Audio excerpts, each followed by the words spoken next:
Assalamualaikum warahmatullahi wabarakatuh. Yang saya hormati Ibu Susi Setiawati selaku penguji pada kesempatan kali ini. Yang saya hormati Ibu Endah Kartika sebagai mentor pada rancangan aktualisasi ini, dan yang saya hormati Ibu Lisa sebagai coach untuk rancangan aktualisasi saya.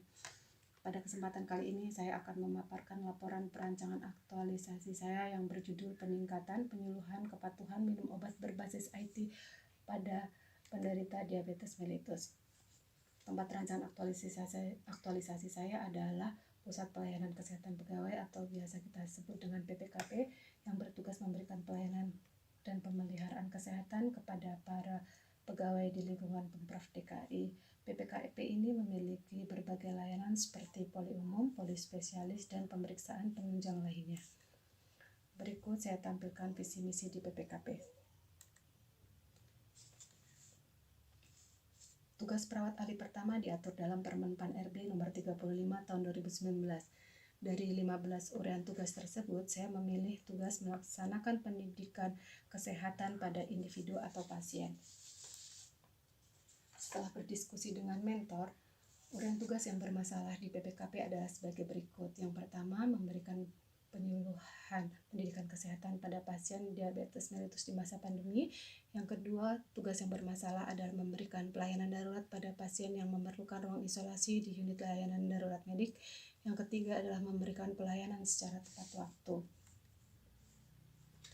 Dalam menentukan isu prioritas, saya menggunakan metode APKL. Dan di antara isu-isu di PPKP yang paling prioritas adalah penyuluhan kesehatan tentang kepatuhan minum obat pada pasien diabetes mellitus yang masih belum optimal di masa pandemi. Penyuluhan kesehatan tentang kepatuhan minum obat pada pasien diabetes mellitus belum optimal di masa pandemi memiliki kualitas isu yang paling tinggi karena dari segi aktual, isu ini benar terjadi dan hangat dibicarakan, di mana di masyarakat masih mempercayai dan memperbincangkan mitos seputar diabetes mellitus, seperti insulin terbuat dari babi, jika sudah makan yang tidak manis tidak perlu minum obat DM, dan obat DM berbahaya bagi ginjal jika dikonsumsi dalam waktu yang lama. Dari segi problematik, isu ini memiliki masalah yang kompleks sehingga perlu dicarikan solusinya.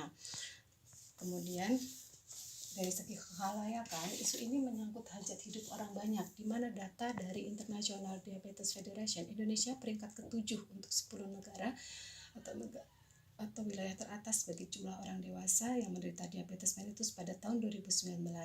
Dari segi kelayakan, isu ini layak dan masuk akal untuk dicarikan solusinya, karena kurang patuhnya minum obat pada pasien DM disebabkan tingkat pengetahuan masyarakat yang masih rendah, sehingga penyuluhan kesehatan dapat diharapkan meningkatkan pengetahuan tersebut.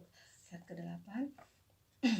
Berdasarkan standar pelayanan minimal bidang kesehatan dari Januari sampai Desember 2021, jumlah penderita diabetes mellitus yang mendapatkan pelayanan kesehatan di Pusat Pelayanan Kesehatan Pegawai sebanyak 1.912 pasien, dan ini menduduki peringkat kedua setelah hipertensi.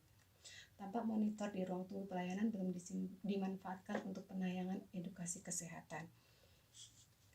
Penyebab utama kepatuhan minum obat pada penderita diabetes mellitus dipilih berdasarkan metode USG, dan di antara penyebab yang muncul, belum ada cara penyuluhan yang efektif tentang pentingnya kepatuhan minum obat pada penderita diabetes mellitus selama pandemi menduduki peringkat ke-1.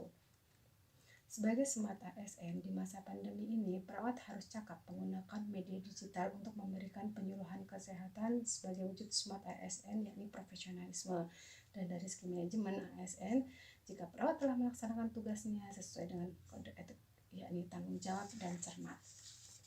Dampak jika tidak mendapatkan penyuluhan kesehatan kepatuhan minum obat penderita DM, tidak mendapat edukasi yang benar, kadar kuda tidak terkontrol sehingga menyebabkan komplikasi, bahkan amputasi yang menyebabkan disabilitas hingga kematian. Selanjutnya, pasien DM berisiko depresi karena tidak punya semangat untuk beraktivitas. Dan dampak lain adalah kerugian ekonomi bagi penderita diabetes mellitus dan keluarga mereka. Berdasarkan analisa Tapisan McNamara, alternatif pemecahan masalah dari masalah tersebut adalah membuat penyuluhan secara daring tentang kepatuhan minum obat bagi penderita diabetes mellitus di Pusat Pelayanan Kesehatan Pegawai Balai Kota. Kegiatan-kegiatan yang akan saya lakukan untuk membuat penyuluhan kepatuhan minum obat secara daring adalah sebagai berikut.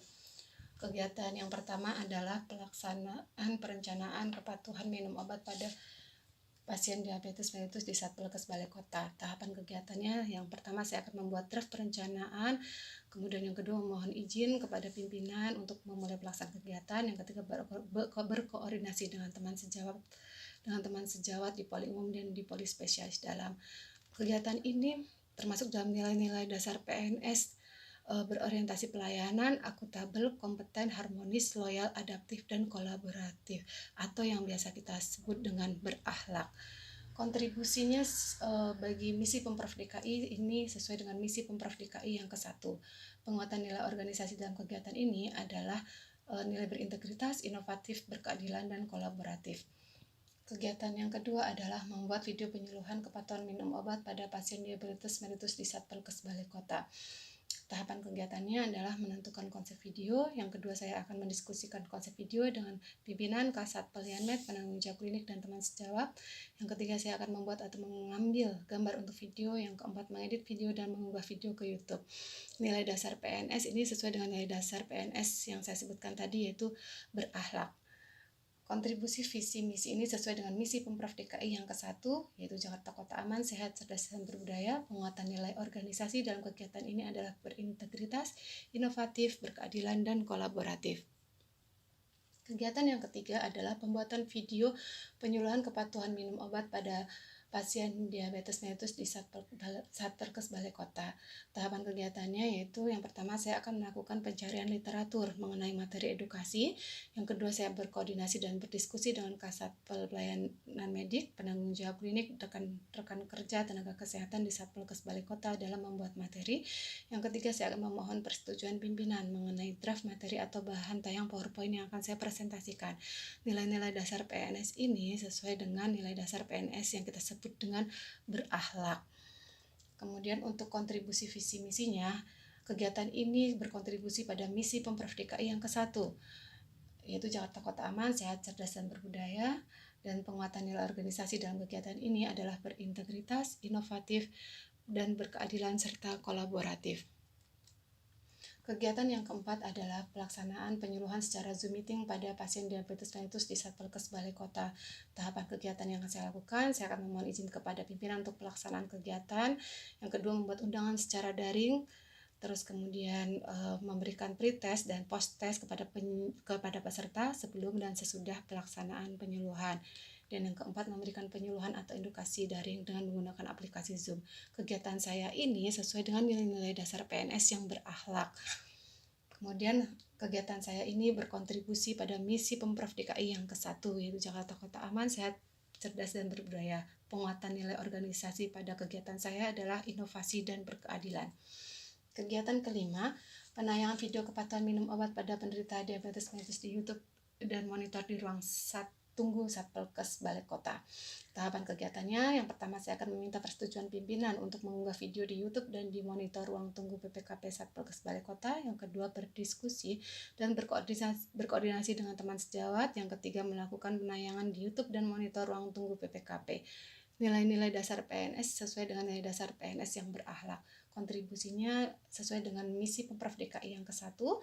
Kemudian penguatan nilai organisasinya adalah berkeadilan dan inovatif. Jumlah rencana penerapan nilai dasar PNS saya terdiri dari 35. Kemudian untuk jadwal pelaksanaan kegiatan saya adalah kegiatan pertama dimulai dari 10 sampai 18 Maret 2022 sampai kegiatan yang terakhir di 11 April sampai 20 April 2022. Aktor yang terlibat dalam kegiatan ini adalah Dr. Gigi Endah Kartika Dewi selaku Kepala PPKP, Bapak Amir Fatah selaku Kepala TU, Ibu Lisa Natalia sebagai Kasat Pelianmed, dan yang keempat penanggung jawab klinik dan rekan teman sejawat lainnya. Demikian paparan dari saya ucapkan terima kasih, mohon masukan dan saran. Terima kasih.